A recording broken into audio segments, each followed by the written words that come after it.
Moi, je poursuis ma logique de connaissance des formations. Le CFF4, c'est particulier, puisque ça s'adresse bien sûr aux éducateurs, mais aussi aux dirigeants de club. Donc voilà, depuis le début, je veux en faire la publicité, parce que je suis convaincu de l'utilité de son contenu. Et la meilleure publicité qu'on puisse en faire, c'est d'abord de bien le connaître. Donc j'ai commencé par le suivre, les 2 modules, ce CFF4. J'ai ensuite fait la formation de formateur. Et effectivement, tout naturellement après, on a envie de transmettre. Effectivement, je pense que ce type de formation dépend beaucoup de la façon dont c'est animé. Le contenu est certes intéressant, mais il est très évolutif. Et il est bien sûr l'attrait des 2 jours d'un module, ça tient aussi beaucoup aux participants, puisque c'est très interactif.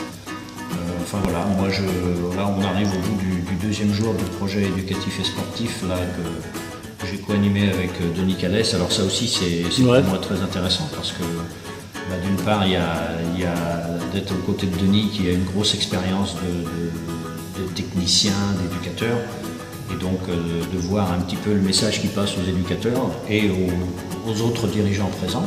Et puis il y a aussi le contact avec les éducateurs. Évidemment, on n'est pas de la même génération, mais voilà, c'est rafraîchissant et c'est intéressant de voir comment eux, ils appréhendent leur rôle dans les clubs, leur rôle auprès des jeunes. Souvent, ils ont besoin de découvrir aussi qu'il y a une relation à avoir avec les élus dans les clubs, avec le comité directeur. Ça, je me suis aperçu que c'était quelque chose qu'ils avaient tendance un petit peu à minimiser, à oublier. Donc voilà, ils le disent d'ailleurs qu'ils ont pris conscience d'un certain nombre de choses. Enfin voilà. Donc enrichissant pour tout le monde au final. Eh bien, bien sûr, c'est le but d'une formation, mais c'est...